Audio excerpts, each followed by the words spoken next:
I told my teacher that I didn't feel well and I wanted to go see the nurse.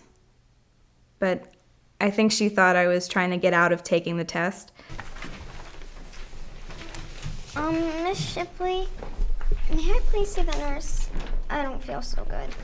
Why don't you take the test first? You can see the nurse after. You don't want to get a 0, do you? You may begin.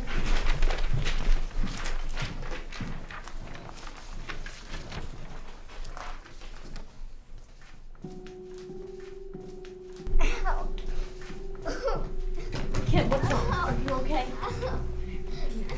Where's it hurt? Is she okay? I felt like someone stabbed me with a knife. I don't remember what happened next. Now, just in case you have a boy. My mom was pregnant at the time, and her 2 best friends were giving her a baby shower. Oh, hang on 1 second. I think that's Jen. Hello? Yes, it is. What? Which hospital? Okay. I got it. Thank you. Years later, my mom told me that when she got this phone call, that she had this strange premonition that I was already dead. Turns out, she was right.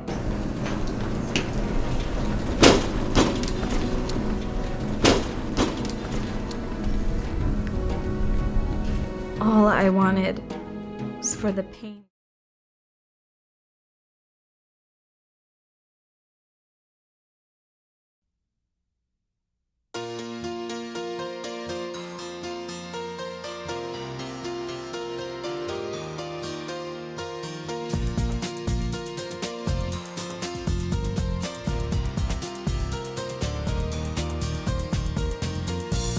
The companies you choose make a difference.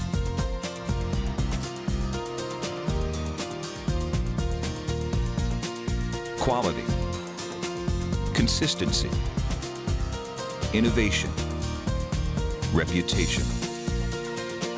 You don't want anything less than the best. When the best companies look for a financial partner, they look to the Farm Credit System. Sometimes people look at lenders as being a business person. We see our lender as our partner. Big banks, they just don't look at you as being very important. Farm Credit, on the other hand, does. We had approached several other banks to see if they'd be willing to lend us money. And we found out that many of the local banks are just not familiar with agriculture, so that it was very difficult to try to deal with a bank.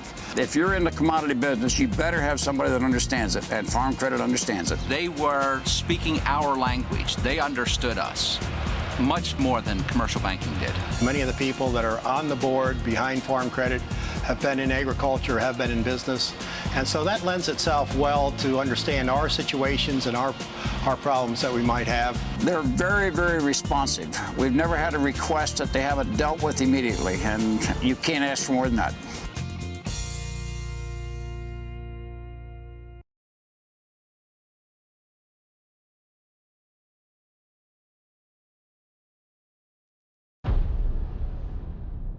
While much of the outside world was talking about Duke lacrosse, the program itself became enveloped in silence.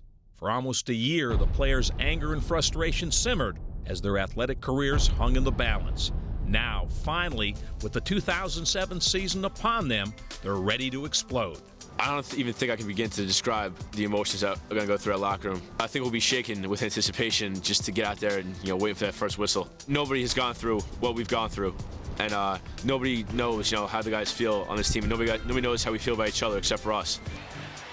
A dramatic turnaround in 2005 anointed the Blue Devils kings of the lacrosse world. In 2006, they were destined to realize every player's dream of a national championship. But then, it all came crashing down. The national media latched on to the public investigation, turning the world against them. As quickly as they'd reached the pinnacle, they hit rock bottom. I think the low point, lacrosse-wise, for the whole team was when Coach Presser resigned and the team's season was canceled. You can't get, much more of an emotional strike than that. One of the things that we tried to do throughout the whole process was make sure that it didn't pull us apart. The team returned in the fall closer than ever. Wristbands expressed solidarity and support for their 3 teammates who were arrested and indicted in the spring.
The concept of identifying somebody at short-term risk is tremendous, and I think it's very worthwhile. We'll have to see how successful we are at being able to identify those patients who are going to have an event in the next month, 3 months, 6 months, or 1 year.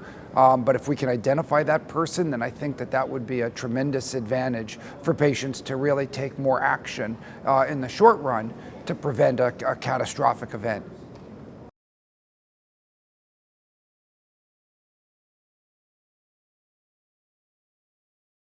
I think depending on the scope and size, I think the NIH would definitely fund something, but I think it would have to be on the order of a $5 or $10 million project and not a $100 million project. I don't see the appetite with the NIH to fund massive trials anymore, because too many of them end up being neutral or non-discoverable, and I think that they feel they can spend their resources and divvy it up more to more people to have more smaller discoveries.